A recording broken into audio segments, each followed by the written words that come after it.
Bismillahirrahmanirrahim. Assalamualaikum warahmatullahi wabarakatuh. Alhamdulillahi ala ihsani wa syukru lahu ala taufiqihi wa amtinani wa asyhadu an la ilaha illallah wahdahu la syarika lahu ta'ziman li sya'ni wa asyhadu anna Muhammadan abduhu wa rasuluhu da'ila ridwani. Allahumma shalli alaihi wa ala alihi wa ashabihi wa ikhwani. Para ikhwan dan akhwat, para pemirsa Raja TV dan Radio Raja dimanapun Anda berada. Pada kesempatan kali ini kita akan membahas surat yang baru, yaitu surat Al-Ahzab. Al-Ahzab artinya kumpulan sekutu, kumpulan kelompok-kelompok ya. Yang Al-Ahzab mengingatkan kita kepada perang Al-Ahzab. Disebut perang Al-Ahzab karena kaum musyrikin Quraisy bergabung dengan kabilah-kabilah yang lain, kemudian bergabung dengan orang-orang Yahudi, kemudian menyerang kota Madinah dengan jumlah pasukan sekitar 10.000 orang ya. Surat ini turun di Madinah ya. Turun di Madinah karena perang Ahzab terjadi pada tahun 5 Hijriyah. Dan jumlah ayatnya adalah 73 ayat. Dalam satu riwayat dari Zir bin Hubeish, dia berkata, qala li Ubay bin Ka'ab. Ubay bin Ka'ab berkata kepadaku, kam taqra surat Al-Ahzab atau kam ta'udduha. Kata Ubay bin Ka'ab radhiyallahu anhu, berapa ayat kau baca surat Al-Ahzab atau berapa ayat kau hitung surat Al-Ahzab? Qultu 73 ayat. Aku menjawab 73 ayat. Maka beliau berkata, ya, fahasb, apakah cukup segitu? Cuma segitu? Kemudian beliau mengatakan, laqad ra'aituha wa innaha la tu'adilu suratal Baqarah. Wa laqad qara'na fiha asy-syaikhu wasy-syaikhatu idza zanaya farjumuhuma al-battah. Nakalan minallah wallahu azizun hakim farufi'a fima rufi'. Kata Ubay bin Ka'ab, apakah cuma segitu 73 ayat? Sungguh surat Al-Ahzab dulu ya mirip dengan surat Al-Baqarah ya. Seimbang dengan surat Al-Baqarah. Kita Al-Baqarah 280 ayat lebih ya. Surat Al-Ahzab dulu panjang banget ya.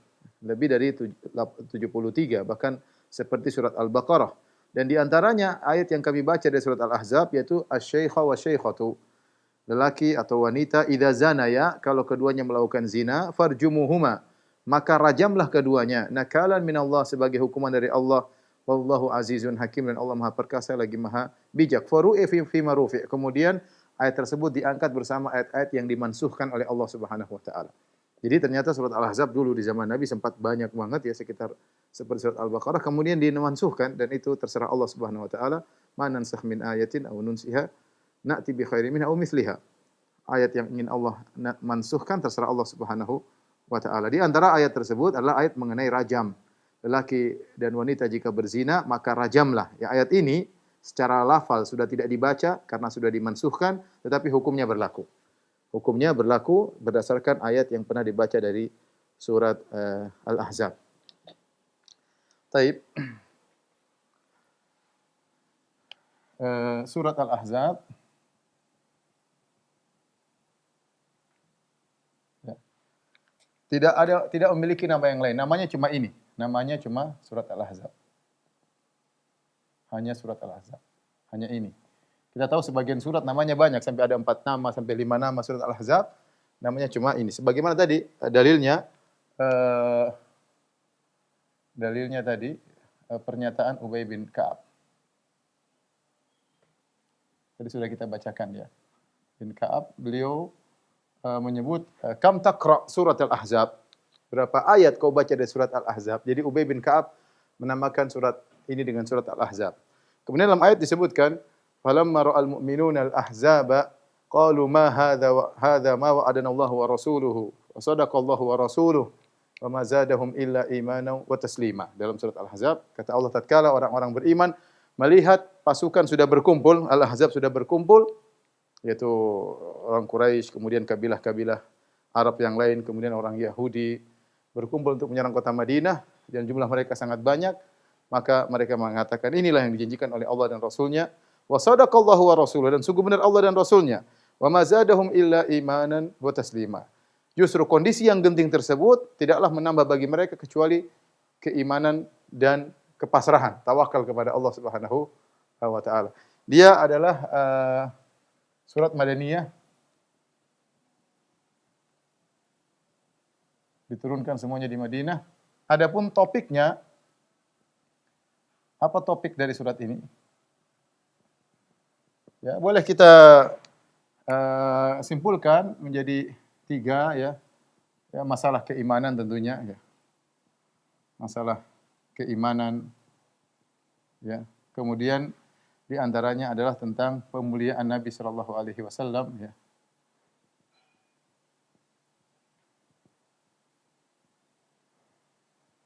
Kemudian di antaranya tentang perang Ahzab. Nanti akan kita lihat ayat-ayat tentang perang Ahzab banyak, tentang masalah keimanan juga banyak. Di antaranya tentang pemuliaan Nabi sallallahu alaihi wasallam. Sangat nampak dalam ayat ini, dalam surat Al-Ahzab. Di antaranya dalam surat Al-Ahzab Nabi ya disebut An-Nabi disebut ya sekitar 15 kali. Kemudian Ar-Rasul disebut dengan sekitar 13 kali. Kemudian surat dibuka dengan ya ayyuhan nabi. Dibuka dengan ya ayyuhan nabi taqillah wa la tutil kafirin wal munafiqin. Dibuka dengan wahai nabi. Wahai nabi. Kemudian dalam surat ini ya Allah mengatakan nabi adalah inna arsalnaka syahidan wa mubasysyiran wa nadhiran wa da'iyan ila Allah bi idnihi wa sirajan munira. Allah sebutkan nabi, mensifati nabi dengan syahidan ya, mubasysyiran pemberi kabar gembira, wa nadhiran memberi peringatan, wa da'iyan ila Allah, wa sirajan munira. Sirajan munira. Banyak sifat ya. Menjadi saksi, memberi kabar gembira, memberi peringatan, da'i ilallah, ikhlas, cahaya yang menerangi. Ini semua dalam surat ini. Kemudian di antara pemuliaan kepada Nabi sallallahu alaihi wasallam, Allah dan malaikat bersolawat. Bersolawat kepada Nabi. Kepada Nabi sallallahu alaihi wasallam. Kemudian Allah memerintahkan kita untuk berselawat dalam surat ini juga. Berselawat dan salam kepada Nabi. Dan di antaranya Allah juga memuliakan istri-istri Nabi. Memuliakan ya keluarga Nabi sallallahu alaihi wasallam. Kemudian juga Nabi disebut Nabi terakhir.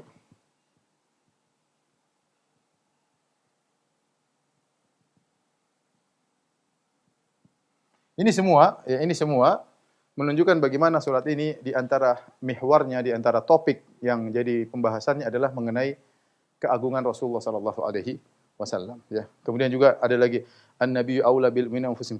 Nabi lebih utama daripada kaum mukminin. Nanti akan kita jelaskan dalam Al-Qur'an satu persatu ayatnya.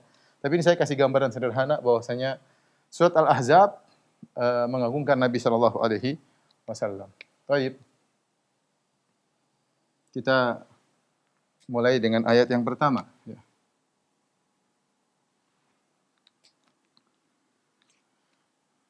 Ya ayuhan nabi. Taqillah.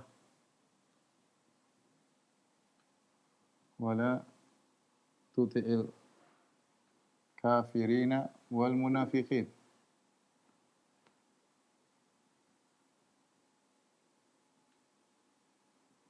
Inna Allah kana aliman hakima.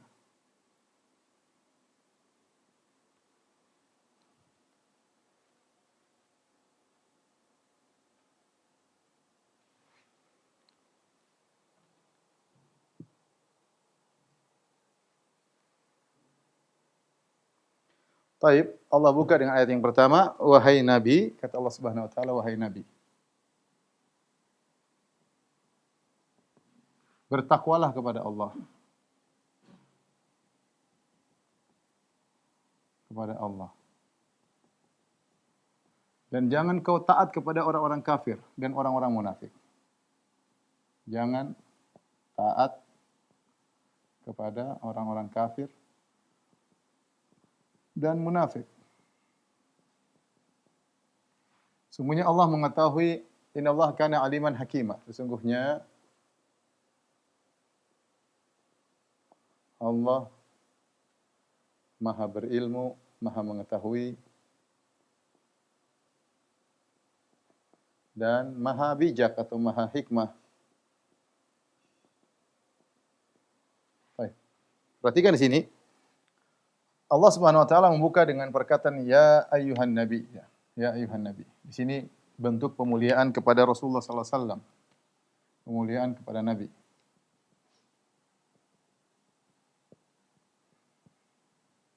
Sallallahu alaihi wasallam. Karena Allah tidak pernah memanggil, ya. Jadi penyebutan Rasulullah dalam Al-Qur'an ada dua bentuk, ya. Penyebutan nabi dalam Al-Qur'an ada dua. Pertama dalam bentuk pengkhabaran.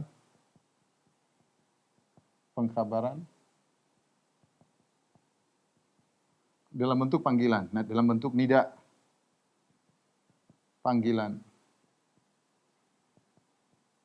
Adapun dalam bentuk pengkhabaran, terkadang Allah sebutkan, terkadang Allah sebutkan. Terkadang Allah sebutkan nabi atau rasul atau nama nabi atau nama Muhammad, ya, atau nama nabi. Seperti firman Allah Subhanahu wa taala, ya. Wa ma Muhammadun illa rasulun qad khalat min qablihi rusul. Fa immata aw qutila qalabatum ala aqabikum min qablihi rusul. Contoh. Allah menyebutkan wa ma Muhammadun. Contoh lagi Allah mengatakan seperti Muhammadun Rasulullah walladzina ma'ahu asyiddau 'alal kuffar rahama'u bainahum tarahum ruk'an sujada. Allah sebutkan nama Muhammad Rasulullah. Ya. Ya. Maka nama Muhammadun aba ahadin min rijalikum. Ya.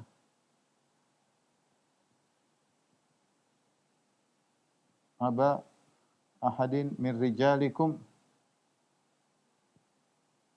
walakin Rasulullah wa khatamun nabiyyin. Baik. Dalam pengkhabaran Allah kadang menyebut nabi, ya. Nabi kadang disebut rasul. Misalnya Allah mengatakan wa qala ar-rasulu ya rabbi inna qaumi ittakhadhu hadzal qur'ana mahjura dalam surat Al-Furqan misalnya. Allah menyebut berkata sang rasul atau sang nabi, ya. Tetapi ketika Allah memanggil dalam bentuk panggilan, Allah tidak pernah menyebut nama nabi.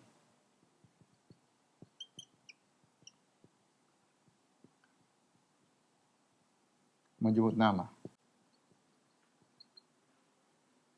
Tidak sebagaimana nabi-nabi yang lain. Tidak sebagaimana nabi-nabi yang lain. Seperti dalam ayat ini Allah mengatakan ya ayyuhan nabi. Allah sedang panggil wahai nabi. Allah tidak mengatakan ya Muhammad. Allah tidak pernah berkata ya Muhammad. Adapun nabi-nabi lain Allah panggil ya Adam, ya. Wa qulna ya Adam uskun. Wa qulna ya Adam uskun. Kami berkata wahai Adam tinggallah di surga.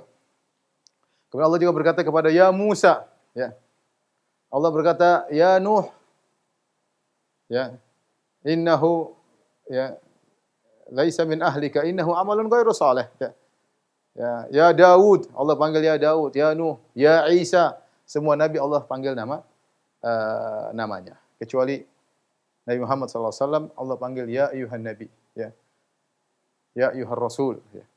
Jadi ini menunjukkan bagaimana Allah mengagungkan Rasulullah SAW untuk memanggil. Allah tidak memanggil namanya langsung, tapi Allah memanggil gelarnya, Nabi atau Rasul. Beda dengan pengkhabaran. Pengkhabaran terkadang Allah sebut nama Nabi SAW.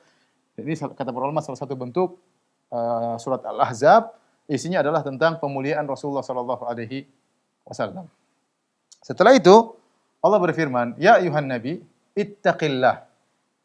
Bertakwalah kepada Allah Subhanahu wa taala, ya. Bertakwalah. Baik.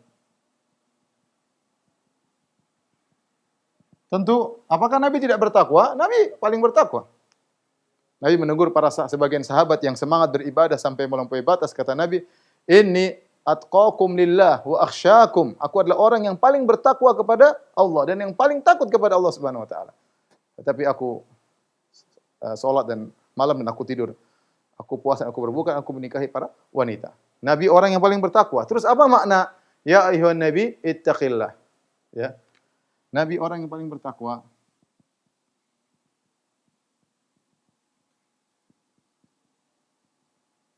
Bertakwa. Kalau begitu lantas buat apa Nabi disuruh bertakwa?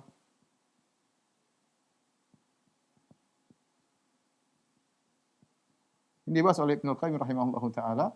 Tapi intinya di antaranya maknanya adalah Nabi sudah bertakwa, disuruh bertakwa lagi, maksudnya apa? Adalah untuk istiqamah, maksudnya istiqamah.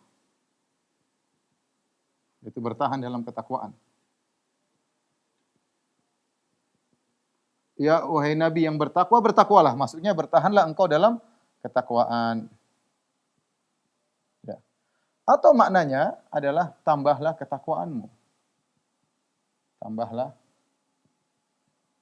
ketakwaanmu.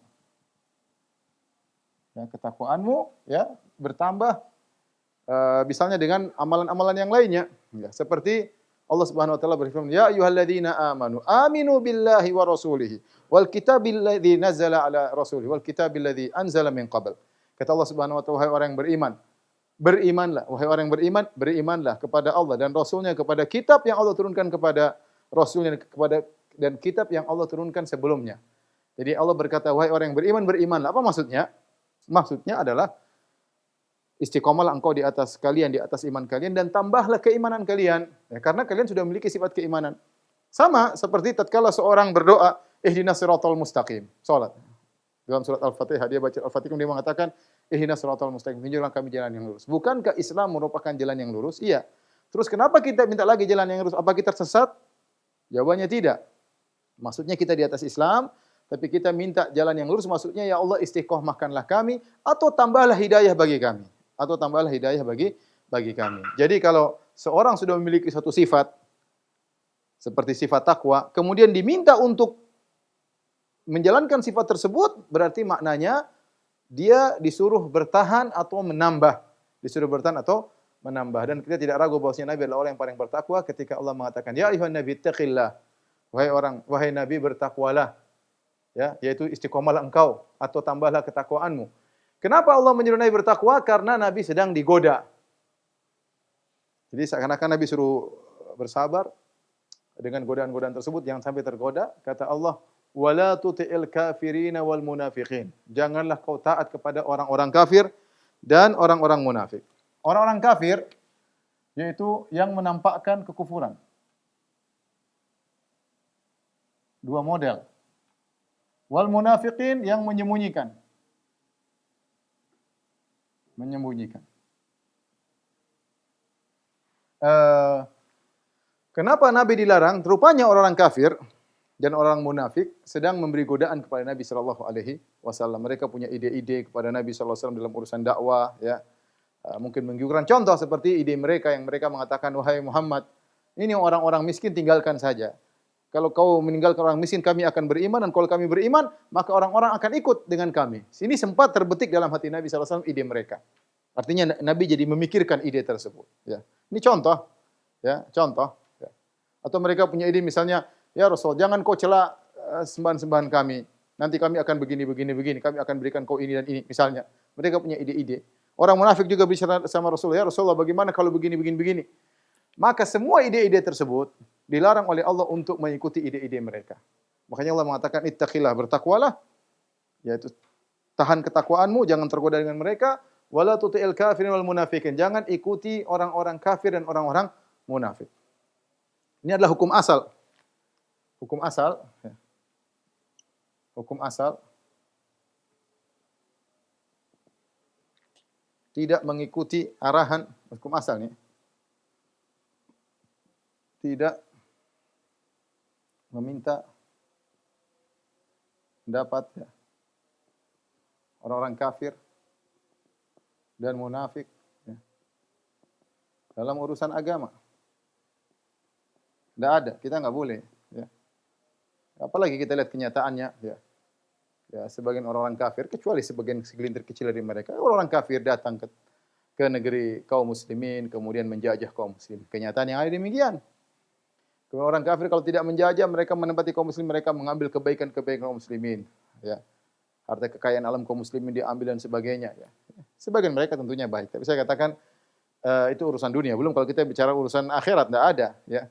Al-Quran sudah cukup. Dia tidak perlu musyawarah dengan orang-orang kafir, orang munafik. Ini hukum asal. Tidak perlu. Kalau orang tersebut orang kafir, tidak usah kita bermusyawarah masalah agama dengan mereka. Kita punya petunjuk-petunjuk bagaimana bermuamalah dengan seorang muslim yang lain, dengan musuh, dengan non-muslim. Sudah ada petunjuk dalam Al-Quran, hadis-hadis Nabi SAW. Tinggal kita belajar bagaimana cara yang benar. Ya.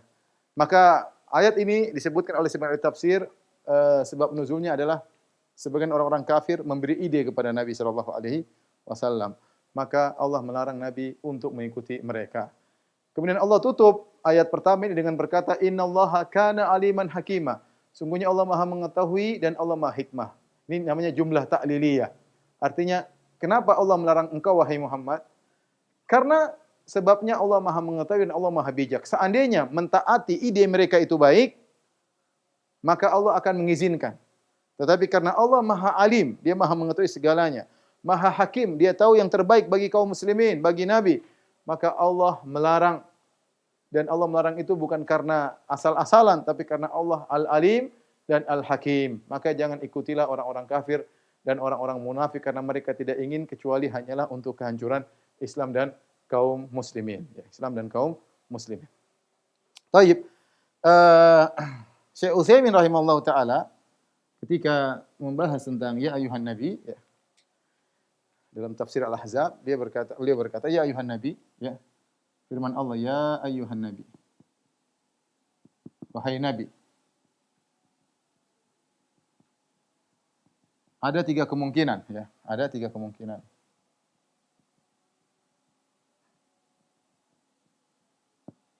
Yang pertama,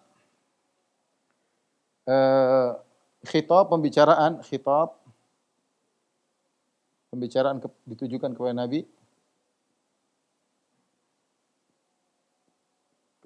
tapi maksudnya kaum mukminin.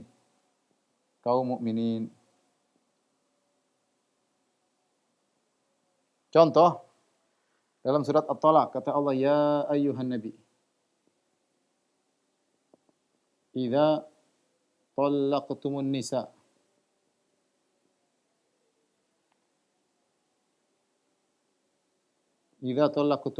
fatalliquhunna li'iddatihinna wa ahsul iddah. Wahai Nabi, jika kalian, perhatikan ayatnya, wahai Nabi, jika kalian menceraikan istri-istri kalian. Ini jelas dibuka dengan ya ayuhan Nabi, tapi maksudnya kaum mukminin.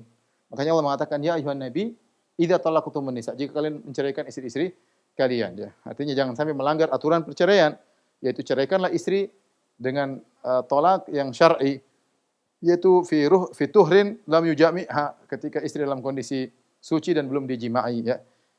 Jelas ini maksudnya ya ayuhan nabi, tapi maksudnya adalah kaum mukminin. Ini model pertama. Model kedua khusus buat nabi.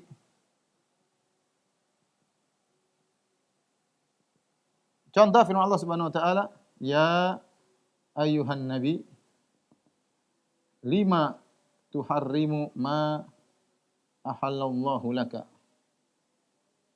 tabtaghi mardhataka azwajik, dan seterusnya. Wahai Nabi, kenapa engkau mengharamkan madu yang Allah halalkan bagimu? Ini kasus memang khusus buat Nabi. Allah berkata, ya ayuhan Nabi, wahai Nabi, kenapa engkau mengharamkan apa yang Allah halalkan bagimu, yaitu madu, gara-gara mencari keridhaan istrimu. Ini jelas. Ini model pertama. Maksudnya ayuhan Nabi tapi untuk kaum mukminin. Yang kedua maksudnya ayuhan Nabi khusus buat Nabi. Yang ketiga, tidak ini tidak itu. Contohnya ayat ini. Ya ayuhan Nabi ittaqillah. Contoh. Ya ayuhan Nabi dalam surat Al-Ahzab. Ya ayuhan Nabi ittaqillah. Baik. Ini apakah ini berkata untuk Nabi atau untuk kaum mukminin secara umum? Tidak jelas begini dan tidak jelas begini. Tapi hukum asalnya kalau tidak jelas ini dan ini maka dikembalikan kepada ini. Tidak jelas untuk umum atau tidak jelas khusus untuk buat nabi, maka hukum asalnya perintah kepada nabi adalah perintah kepada seluruh kaum mukminin. Baik, tolong dihapus ya.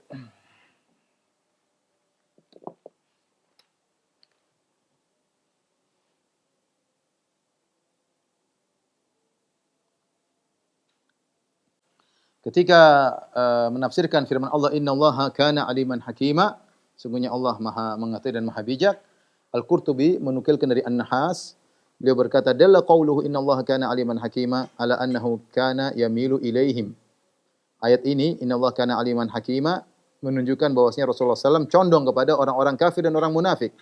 Istidiaan lahum ilal Islam, berharap agar mereka masuk Islam. Jadi Nabi mendengar ide mereka dan Nabi ada kecondongan. Ini menurut sebagian ahli tafsir. Ide-ide mereka sangat menarik. Dan Nabi ingin menjalankan ide tersebut karena ingin mereka masuk Islam. Istida'an lahu ilal Islam. Ya. Kemudian Allah mengatakan, Allah bantah, "Ai law alimallahu anna mailaka ilaihim fihi manfaatun lama nahaka anhu li'annahu hakim." Kemudian Allah jelaskan, "Innallaha kana aliman hakima," yaitu kalau Allah tahu bahwasanya kecondonganmu kepada ide-ide mereka tersebut ada manfaatnya, ya, bagi Islam, bagi kaum muslimin, tentu Allah tidak akan melarang engkau untuk menerima ide-ide mereka, ya. Oleh karenanya Allah melarang karena Allah Maha tahu dan Allah Maha bijak. Allah Maha tahu, Maha bijak. Setelah itu Allah Subhanahu wa taala berfirman, "Wattabi' ma yuha ilaika min rabbik." Innallaha kana bima ta'maluna khabira. Kata Allah Subhanahu wa taala, ikutilah apa yang diwahyukan kepadamu, ya, jangan dengar mereka. Apa yang Allah wahyukan kepada engkau itu yang terbaik, jangan ikuti ide-ide orang-orang kafir, orang munafik. Setelah itu Allah mengatakan, "Innallaha kana bima ta'maluna khabira," sungguhnya Allah Maha mengetahui apa yang kamu kerjakan. Perhatikan di sini. Allah mengatakan, ya, "Wattabi' ma yuha ilaika." Kemudian Allah mengatakan, "Innallaha kana bima ta'maluna khabira." Ya.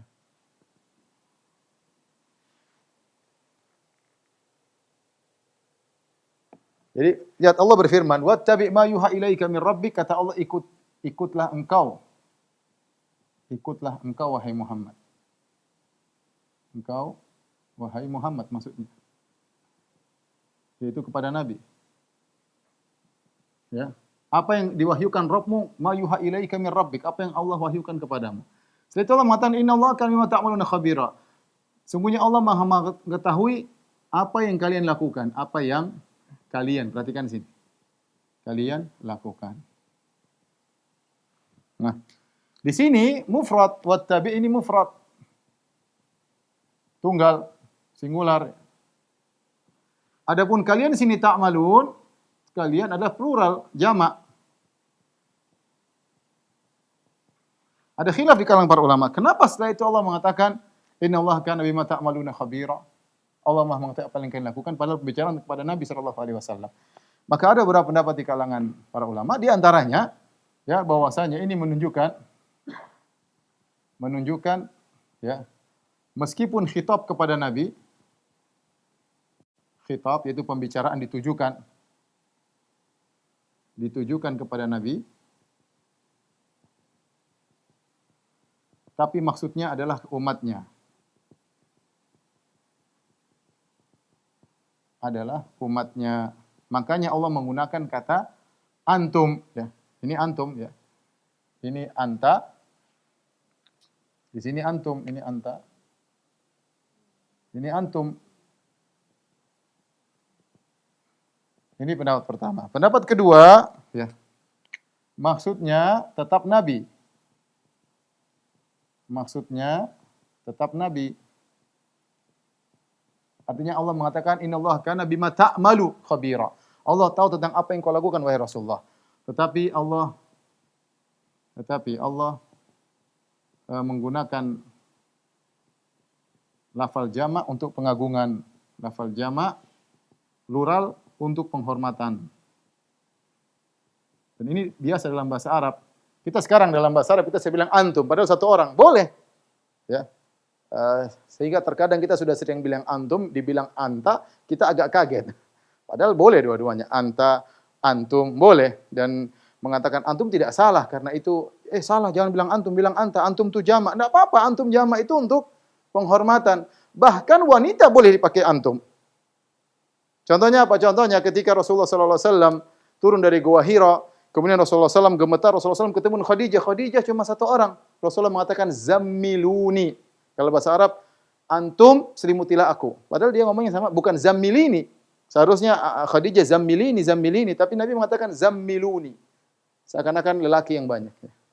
Zammiluni. Jadi Nabi mengucapkan kepada Khadijah, antum. Sama dalam hadis misalnya, ketika Aisyah radhiyallahu taala anha sakit, ketika hadisatul ifk, sebagaimana kisah yang panjang Aisyah dituduh dusta, Nabi berkata, kaifatikum? Bagaimana kondisimu? Rasulullah tidak mengatakan kaifatiki. Rasulullah mengatakan kaifatikum. Kaifatikum. Ya. Jadi boleh. Jadi antum ya sebagai pengganti anta dalam bentuk pengagungan. Ini uslub dalam bahasa Arab ini banyak, seperti ana disebut kami, banyak. Al-Quran dalam banyak Allah menggunakan kata kami banyak. Maksudnya adalah tunggal, Allah Maha Esa. Tapi Allah menggunakan kata kami sebagai bentuk pengagungan. Ya. Jadi pendapat yang kedua mengatakan innallaha kana bima ta'maluna khabira. Ini tetap kembali kepada Nabi, tetapi dalam bentuk pengagungan. Allah menghormati Nabi, maka Allah mengatakan innallaha kana bima ta'maluna. Ya. Jadi lafal plural jamak diungkapkan untuk tunggal. Tolong dihapus.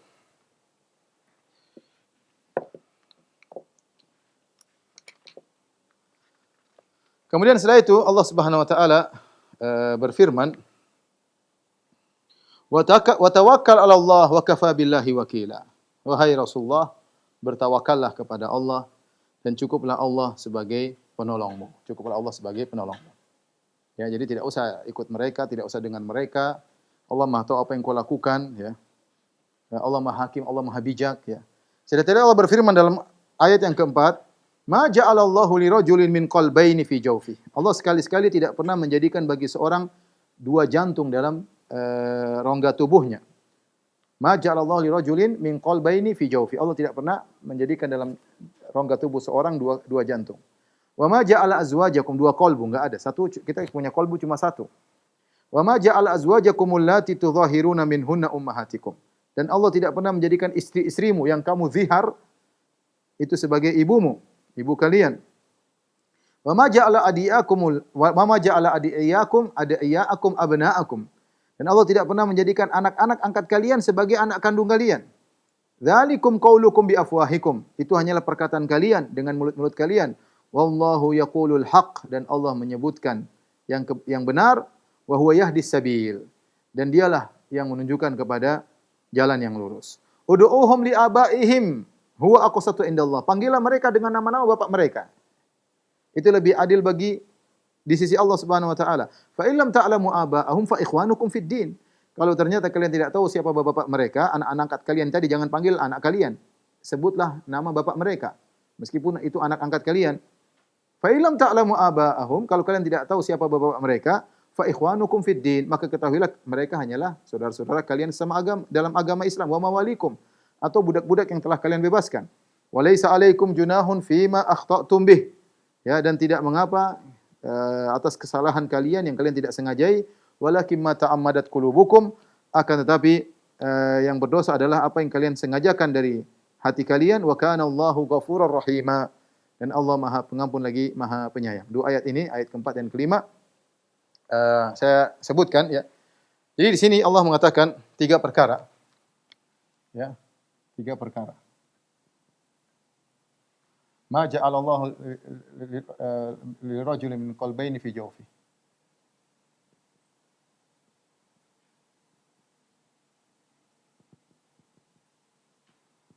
Itu Allah tidak pernah menjadikan dua qalbu dalam rongga tubuh seseorang.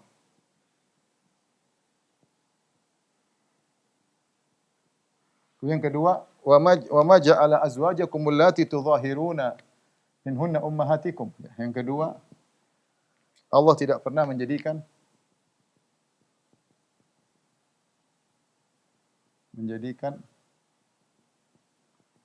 istri-istri kalian, istri-istri yang kalian zihar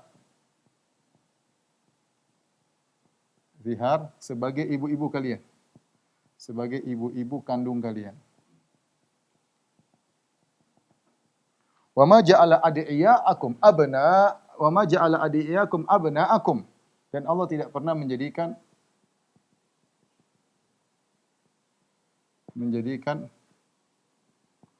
anak-anak angkat kalian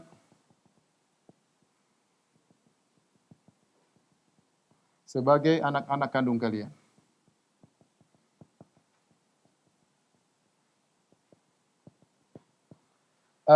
Ada ini 3 perkara yang Allah bawakan dalam satu konteks ya.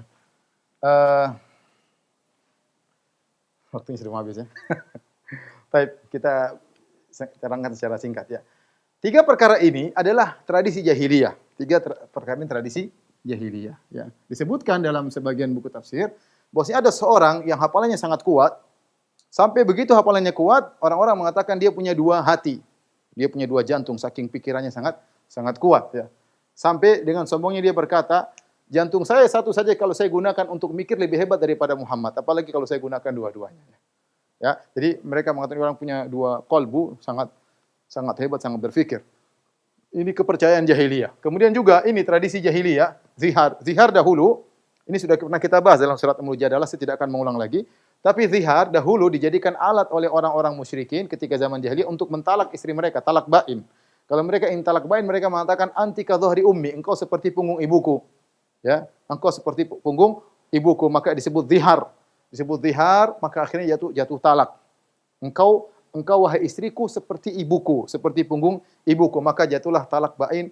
Namun Islam datang, zihar bukan lagi talak dan ada aturan-aturannya sebagaimana kita pernah jelaskan dalam surat Al-Mujadalah atau Al-Mujadilah. Yang ketiga di antara kebiasaan orang-orang jahiliyah dahulu, kalau mereka punya anak angkat, maka anak tersebut dinisbahkan kepada mereka. Sebagaimana sering kita ceritakan tentang kisah Zaid bin Harithah. Zaid bin Harithah bapaknya namanya Al-Harithah, ya, Al-Harithah. Kemudian dia ditangkap, dijual jadi budak, dibeli oleh Hakim bin Hizam bin Khuwailid. Hakim bin Hizam bin Khuwailid adalah ponakannya Khadijah bintu Khuwailid. Ya, Khadijah punya saudara namanya Hakim, punya saudara namanya Hizam, punya namanya Hakim. Hakim bin Hizam bin Khuwailid membeli Zaid bin Harithah. Kemudian dia hadiahkan kepada bibinya Khadijah bintu Khuwailid.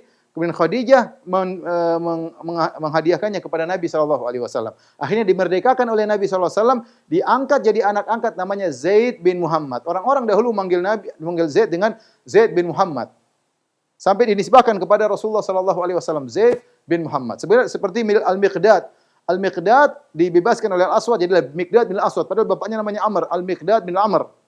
Tapi begitulah dipanggil oleh mereka, jadilah Zaid bin Muhammad. Maka Allah ingin membatalkan semua tradisi ini. Allah bantah dalam surat Al-Ahzab. Kata Allah, tidak ada namanya orang punya 2 hati, ini enggak benar. Yang kedua, Allah tidak pernah mengatakan istri-istri kalian seperti ibu kalian, enggak ada, ini enggak benar. Hilangkan tradisi ini. Tradisi kalau orang menzihar berarti talak, enggak ada, ini enggak benar. Kemudian juga hilangkan tradisi ini, ya. Tradisi bahwasanya anak angkat dinisbahkan kepada diri sendiri menjadi anak kandung. Ini tidak benar seluruhnya. Maka dibantah oleh Allah Subhanahu wa taala, dan kita mengambil faedah bahwasanya seorang mukmin berjalan dengan syariat, tidak terjebak dengan tradisi. Ini tradisi semua enggak benar, meskipun sudah diakui oleh mereka. Menjadi bertahun-tahun dan dipraktekkan benar-benar, bahkan Nabi pun mempraktekkan, orang-orang mempraktekkan kepada anak angkat Nabi disebut Zaid bin Muhammad. Tradisi sudah berjalan, maka dibantah oleh Allah Subhanahu wa taala tradisi. Oleh karena kita orang Islam bertahan dengan syariat Islam, bukan mengikuti tradisi. Tradisi yang salah tidak boleh kita ikuti. Islam datang untuk memfilter tradisi, bukan tradisi memfilter Islam. Jangan kebalik. Tradisi yang benar kita jaga, dan begitu banyak tradisi Indonesia yang baik tentang kesopanan, hormat sama orang tua, kedermawanan, banyak sekali. Tetapi jangan sampai kebalik, tradisi yang memfilter syariat. Hati-hati. Ini pendapat pertama. Pendapat kedua, pendapat Hasan Al-Basri. Tadi pendapat pertama sudah saya jelaskan. Pendapat kedua Hasan Al-Basri mengatakan, wa ma ja'alallahu li rajulin min qalbayni fi jawfi. Allah tidak pernah menjadikan dalam hati seorang 2 jantung. Maksudnya, ini muqaddimah untuk membantah 2 tradisi ini. Sebagaimana kalian tahu, tidak mungkin seorang punya dua jantung, dua status, dua jantung, satu mikirin, satu mikirin, enggak mungkin, kata Hasan Basri. Demikian pula ini, enggak mungkin seorang wanita punya dua status, istri sekaligus ibu, enggak mungkin. Kan ketika dia ingin mencerai istri, dia mengatakan, anti ka dhahri ummi, engkau seperti punggung ibuku. Seakan-akan dia memposisikan istrinya sebagai ibunya. Dan tidak mungkin berarti wanita ini punya dua status, ibu sekaligus istri. Sama, ini juga tidak mungkin anak ini punya dua status, anak bapaknya dan anak bapak angkatnya, enggak mungkin. Pasti salah satunya. Maka seakan-akan yang pertama ini adalah muqaddimah untuk membantah dua pendapat ini. Dua-duanya lahu wajhun minan nazar, dua-duanya tafsir yang kuat, ya, tapi maknanya Allah sedang membantah keyakinan tersebut. Setelah itu Allah mengatakan, ayat berikutnya, ud'uhum li abaihim huwa aqsatu indallah. Kalau gitu panggillah anak-anak angkat kalian dengan nama-nama bapak mereka. Jadilah Zaid bin Muhammad berubah jadi Zaid bin Harithah. Itu lebih adil di sisi Allah Subhanahu wa taala. Fa illam ta'lamu abaahum, kalau kalian tidak tahu siapa nama bapak mereka, mungkin budak diambil enggak tahu bapaknya siapa, maka cukup katakan fa ikhwanukum fid din, akhi fillah, ya akhi. Sebut namanya saja, misalnya fulan, enggak usah binnya karena enggak tahu. Bilang fulan akhi, cukup. Walaisa 'alaikum junahun fima akhta'tum bihi. Dan tidak mengapa kalau kalian salah ngomong, tidak ngerti, kalian tidak berdosa seperti seorang manggil fulan bin fulan, dia tidak tahu ternyata itu bukan bapaknya, tapi dia enggak tahu. Dia hanya sebut karena tidak ngerti. Atau salah ngomong, kelepasan ngomong, tidak bermaksud untuk menyelisihi perintah Allah. Maka ini tidak mengapa seperti Allah menyebutkan seperti Al-Miqdad bin Aswad. Orang masih terus manggil Miqdad bin Aswad padahal bapaknya Amr misalnya karena kelepasan ngomong atau terkenal dengan nama tersebut. Walakin ma ta'ammadat qulubukum, tapi kalian hanya dosa kalau kalian sengaja melakukan pelanggaran. Wa kana Allahu ghafurur rahim, dan Allah Maha Pengampun lagi Maha Penyayang. Demikian saja para pemirsa Roja dan Radio Roja dimanapun Anda berada, kajian kita tentang surat Al-Ahzab. Insyaallah kita lanjutkan pada pertemuan pekan depan insyaallah. Wabillahi taufiq wal hidayah. Assalamualaikum warahmatullahi wabarakatuh.